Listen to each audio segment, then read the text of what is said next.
भारतीय नर्स की फांसी पर यू टर्न। यमन से निमिषा प्रिया पर खुशखबरी। यमन ने फांसी पर कैसी पलटी मारी। यमन की सेंट्रल जेल सना में कई सालों से बंद भारतीय नर्स निमिषा प्रिया को लेकर एक बड़ी खबर आई है। यमनी कोर्ट से मिली फांसी की सजा के बाद से ही प्रिया को जेल में रखा गया है। इसे लेकर केरल में उनका परिवार बेहद चिंतित और खौफ में है।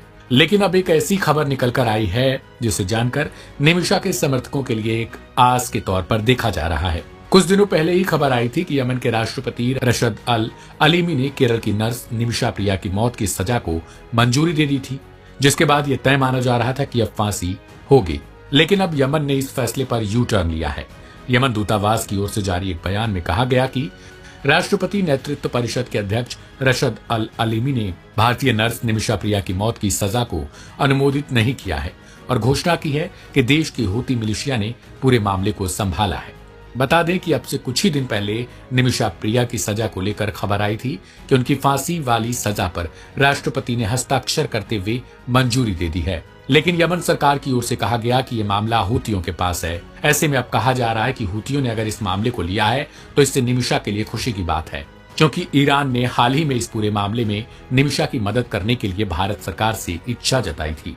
हूतियों को ईरानी समर्थक कहा जाता है और ऐसे में अगर ईरान चाहे तो निमिषा की सजा पर रोक लग सकती है। आखिर क्यों निमिषा को हुई यह फांसी? तो इसे ऐसे समझिए कि केरल के पलक्कड़ की रहने वाली नर्स निमिषा 2017 से यमन के जेल में बंद है। प्रिया पर आरोप है कि उन्होंने 2017 में यमन के नागरिक तलाल अब्दो मेहदी को दवा की ओवरडोज देकर मार दिया।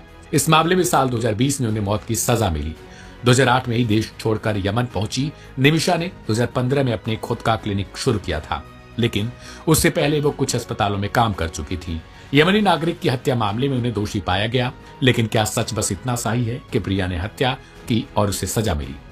दरअसल इसके पीछे की भी कहानी अलग है। कुछ रिपोर्ट्स के मुताबिक साल 2014 में प्रिया के बेटे और पति भारत चले आए, लेकिन निमिषा प्रिया न आ सकी, कारण कि जिसकी हत्या का आरोप है उसी मेहदी ने प्रिया को शारीरिक और आर्थिक रूप से प्रताड़ित किया। उसका पासपोर्ट तक जब्त करके रख लिया था, क्योंकि वो चिढ़ रहा था क्लिनिक कैसे आकर चलने लगी। जिस क्लिनिक को प्रिया ने अकेले खोला, उसे खोलने के लिए मेहदी ने पहले बातचीत की थी और इन्हीं दोनों ने मिलकर इस क्लिनिक को खोला था। लेकिन बाद में आपसी विवाद के बीच मेहदी प्रिया से चिढ़ने लगा और उसे अपनी दूसरी पत्नी करार देने लगा। प्रिया ने इसकी एफआईआर दर्ज करवाई तो मेहदी को जेल हुई। जेल से बाहर आते ही उसने प्रिया के खिलाफ साजिश रची और पासपोर्ट को जब्त कर अपनी दूसरी पत्नी करार दिया। प्रिया ने उसी पासपोर्ट को लेने के लिए मेहदी को बेहोशी का इंजेक्शन लगाया, लेकिन वो ओवरडोज हो गया। अब प्रिया के पास एक ही सुविधा ब्लड मनी की थी, जिसमें मृतक के परिवार को पैसे देकर समझौता किया जा सकता है। लेकिन अब यमन सरकार की तरफ से आए इस बयान ने कहीं न कहीं एक और आस जगा दी है। इस रिपोर्ट में इतना ही। तमाम अपडेट्स के लिए सब्सक्राइब करें।